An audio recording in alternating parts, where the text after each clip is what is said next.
Hey, everybody, and welcome to the Buffalo Bills pregame show for week 3 against the Miami Dolphins. Both teams are 2-2.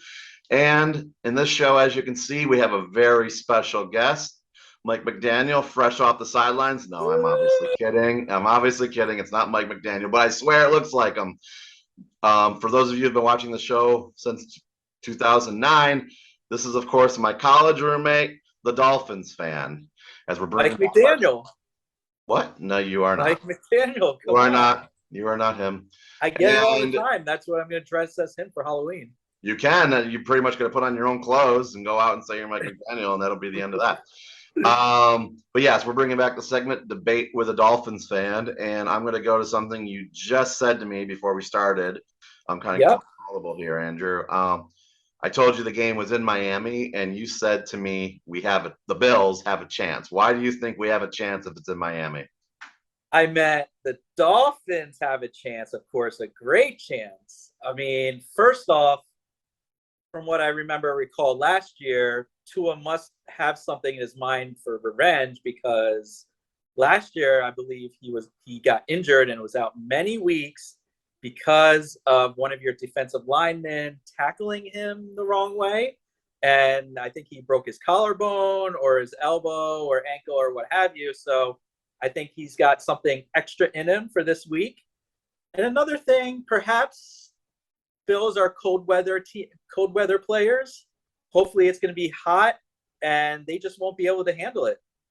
So whatever the spread is, I like our chances this week. Okay. And I believe you even picked the Dolphins to cover the spread. I did, but it was a pretty large spread. So, I mean, total, well, I'll tell you my pick at the end, everybody. I don't want to give it away right now. But yes, I did pick them against the spread. So that'll give you an idea what I probably already decided to do. As for the hot weather, they played in LA a couple weeks ago, and I know they're in SoFi. I think there is some temperature control inside SoFi. But it was 97 when they were there. So I'm like, if they just did that, I feel like they can do Miami, especially 2 weeks later when it's starting to get cold. I think there's a difference between the weather in Miami and Los Angeles. Plus, we're still technically, I mean, I know that we just had the summer solstice, the fall solstice, one of those. But you know what? It was first day of autumn. It was pretty hot today, and I'm in New Jersey. I'm on the East Coast, so Florida can't be that far away from me. Hopefully it's going to be nice and steamy, and all the games that you're used to in the cold, snow, winds, it would just be too much for you to get adjusted to. And I like our chances. So last year when the Bills, I hate to be a whataboutism type of person, but I'm going to do it just to prove my point about weather. The Bills were there week 2 last year. I had similar concerns about the weather. It's hot down there. When you and I were down there 5 years ago, it was pretty warm in February. And yeah, they went down to December and beat the Dolphins 35-0. Yeah, Tua got hurt. But I think they beat the Heat that game. But one big difference, we didn't have our new wide receiver, big free agent signing, Tyreek Hill. How many yards did he have last week? 190. That combination, I had my doubts. I did not like the trade. We gave up our future we had no draft a couple months ago. We have no draft coming up this year. However, combination of Waddle and Tyreek resulted in 6 touchdowns for Tua. Has Josh Allen ever had 6 touchdowns? In a game? Way more than 6 touchdowns in a season, Andrew. What are you talking about? But I digress. No, look, Tua is the luckiest son of a gun ever because he has 2 fast receivers who can beat D-backs, and he can throw it open to wide open receivers. Not everybody can throw it downfield. But yikes, it's like every time he throws the ball, it looks like it's going to be a pick. And somehow it falls into the hands of the Dolphins receivers. There was that one in week the first week where the 2 Patriots defenders collided and Waddle ran into it. I mean, that one was ridiculous. 99 other times that's picked. Hey, and our defense our defense showed up week 1. We let our offense take over week 2. This week, maybe a little combination of both. And maybe we can even get our run game started. Who's our running back again? Oh, your running back is horrible. He is my running back. Oh, I think you have a personal relationship with him. I think your running back and our running back need to, I don't know what I don't think they should even play, honestly. They should just have both quarterbacks just sling it the whole game. I'll tell you though, but the Bills are not the greatest running team. And by not the greatest, I mean, we just don't run. You know what I mean? We don't even test it. But your team, it's even worse. There's no running from that man. True. Remember the wildcat a few years ago? Yeah, that was all running. Maybe we should bring it back. When no one expects it, we should at least have one play. Well, we'll see. Yeah, I don't think it would go very well, but sure. So who's leading the Dolphins defense? Who? Yeah. Hold on. Ooh, let's see who we got here. We might have been interested in Von Miller, but we couldn't compete with the big market, big spenders, blank check Bills. And he also didn't want to go to Miami. There's that. That's true. Why? Miller Mafia. Because just to put our defenses down for a second, because he wanted to go to the Rams or the Cowboys more. So it was Rams, Cowboys, highest spender, and Dolphins were never on his list. He had other teams on his list. It's actually kind of annoying from my perspective.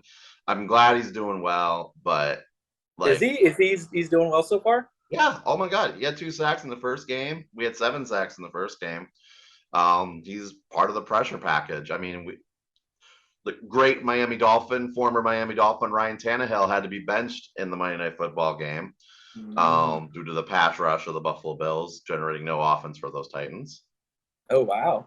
So, I mean, the Bills have struggled every year to find a pass rusher. So they finally went out and they signed somebody to a long contract, not one of those 1-year deal BS things, an actual long contract, meaning whether team or not, he's here. And yeah, we've been doing much better ever since. And I think that back, I know we didn't really address your defense thing, but who needs to know that? The Bills defense, I think the biggest problem is going to be Tua being protected by your offensive line. I think the Bills are going to get to. We do have an improved offensive line. I do know that. We had no draft this past year. However, we did sign someone from the Cowboys. We did sign Armstrong from the Saints. There was a guy from the Cowboys, and we've been selecting offensive linemen the past couple of years. I think it looks like he has a little more protection, a little more time to think and scramble. And we saw, I thought the Ravens had a good defense coming into last week, and I don't know how many times they sacked Tannehill or Tua, but I'm used to that muscle memory. Hey, try to pressure him as much as you can. See what happens. He's quick. Yeah, I don't know. I think we got to him even pretty good last year as the injury. It's true. Pointed out Maybe. there. I think honestly, in the position we're in, we're 2-0. Maybe they're thinking got nothing to lose. The pressure's on the Bills. We've been hearing it all preseason. It's like Super Bowl or bust. Every sports commentator is saying it. It's all on you. At the first time you guys get a loss, the whole week you're going to hear it. Monday morning quarterback. What's wrong with Josh Allen? What things do they need to fix? What alterations do they need to make? The pressure's off. I think that will happen if the team actually looks bad. Like the team could still lose a game and look good doing it. Weird example. Last year when the Bills lost to the Bucs in overtime, I actually thought that was a positive because the Bills were in a rut for the middle part of their season. They lost to the Jaguars, they lost to the Titans at the last second. And then they were getting crushed by Tom Brady, but they made that comeback and forced the game into overtime. Normally, Tom Brady's done at halftime. You know what I mean? Nobody comes back on Tom Brady. So that was a great moment. And I think that to take away the trash talking here and go into actual analytics, I really don't think the Bills will crush the Dolphins like they've had the first two teams. I think your team's doing enough. If you ever want to share with me what they're doing on defense, I'm ready to listen to that. But that's going to take much longer than this segment. I see. We're going to have to dedicate a whole show to that. Okay. Interesting. You have to research it, right? Okay. We have to have a whole special evening primetime special for it. But no, I mean, I think it's going to be a closer game, not just because the two teams have offense, but because the Bills right now only have 25. It looks like they're only going to have 25% of their secondary. Tre'Davious White's out. Micah Hyde looks like he might be out. Dane Jackson obviously had the really bad injury on Monday Night Football. So our two rookies, Kristen Benford and Kaiir Elam, are starting. Benford's actually has been getting a start over Elam, even though Elam was in the first round. It's been Jason Elam's son. Oh, no, different Elam, dude. Oh, okay. Completely different Elam. And yeah, so I mean, there's going to be some pressure there. That's why I think it's really going to be up to the Bills front seven to get the pressure on Tua defensively. I think we got the 12s. Again? Yeah, take that into consideration. The 12s. They were in Seattle.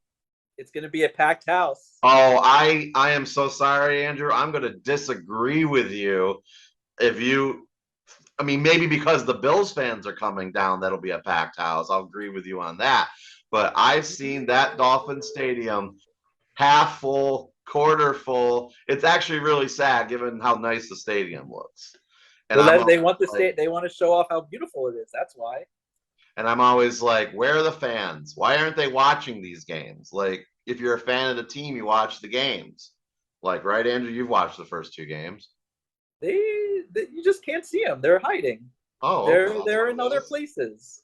You can't. Yeah, they got like the special deals at the bars, at the lounges on the stadium, so they're packed in there.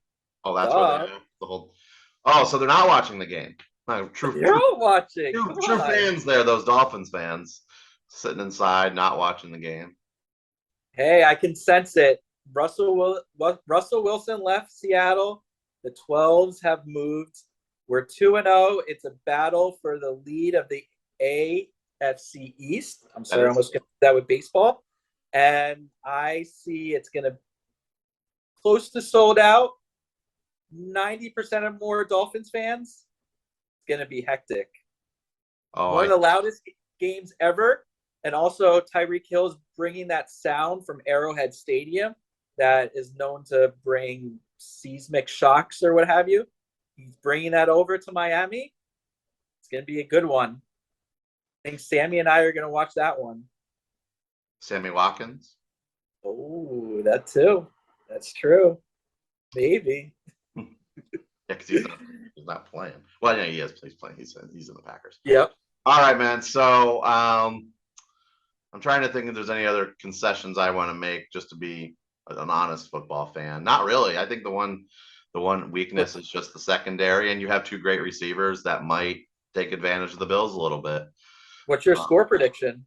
Did you want me to go first? Or did you want to go for it. All right. I did. So as you said at the beginning of this, Dolphins are 5.5. I have the Dolphins winning in the spread 5.5. But straight up, I have the Bills winning, but only by 3. I have the Bills winning 34-31. It's going to be a close game. Giving us 31 points. The Bills defense. Well, as I highly priced Bills defense, 31 points. Explained, like we have 3 starters out, most likely in the secondary. So, and the rookies played good in both the first 2 games, but that doesn't mean that they're going to stop 2 of the best receivers in the game, or they're not going to get past them every once in a while. And plus 4 touchdowns. I'm sorry. So you give Tua 4. Is Tua going to throw 4 touchdowns? Or yeah, I know he is, because Edmonds isn't going to do anything. Like, that's the one thing I know. Ooh, your first round draft pick. It wasn't my first round draft pick. No, it was the Bills' first round draft pick. Are you talking about Tremaine Edmunds? No, I'm talking about your running back, Chase. Edmonds, who's done nothing for me in fantasy football, and I have officially benched because even though I picked him in the 4th or 5th round, I can't remember 5th. It was the 5th. Yeah, he's done nothing for me. So I've benched him. So I know that dude's not going to do anything in this game because the Bills are actually stopping the run this year. So it's going to be 4 lucky touchdowns of some kind, probably on long throws. Like we can't drive it. So somebody will get past one of our rookies and they'll make it interesting. But I think Josh Allen, just frankly being the better quarterback, will do the time management better and will get us down there for the win at the, I don't know how to say the last second, but close to it. Wow. So it's going to go to like the last 2-minute drill. Yeah, it's either going to be that or the Bills are going to blow them out. It's going to be one of the two. Like a 41-0? Yeah, it's going to be one of the two, man. We did 35-0 last year, so, and I mean, the only difference is not Tua, Hill. So, and I think the running back. So what's your pick, dude? I'm dying to hear it. I like 34-31 us. We're So 34-31, you're saying? 34-31 us or an all field goal game. What? Let's switch it up a little bit. Maybe How a do you safety. even logic that? Maybe a safety. Maybe no 2-point conversion. All righty. Well, with that, we will wrap it up. I want to thank. One last thing. I can't believe I forgot this. So there is a parallel actually from college when you and I were roommates 19 years ago. I don't know if you remember this. The Bills and the Dolphins played Week 3 when on ESPN Sunday Night Football, which before it was moved to NBC.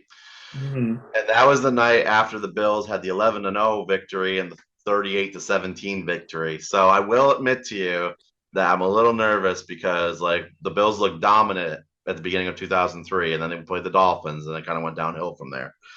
So I'm hoping a no repeat there, but I highly doubt it this time because Josh Allen's better than Drew Bledsoe. So no repeat from those Super Bowls in the 90s as well. We'll see. Well, right. Well, no repeat losses. Yes, you're correct. But after all, this is the Super Bowl season for the Bills. So, so Andrew, seriously, thank you for being a part of this. This was fun. I hope, and for everybody, I hope you guys had fun watching. I know this was much longer than our regular stuff. And you have something to burn there. I see. Okay, you have something to burn. All right, guys. I'm sending this to you. All right. See you next week for the Andrew. Don't hang up. See you next week for the Ravens game, and take care, everyone.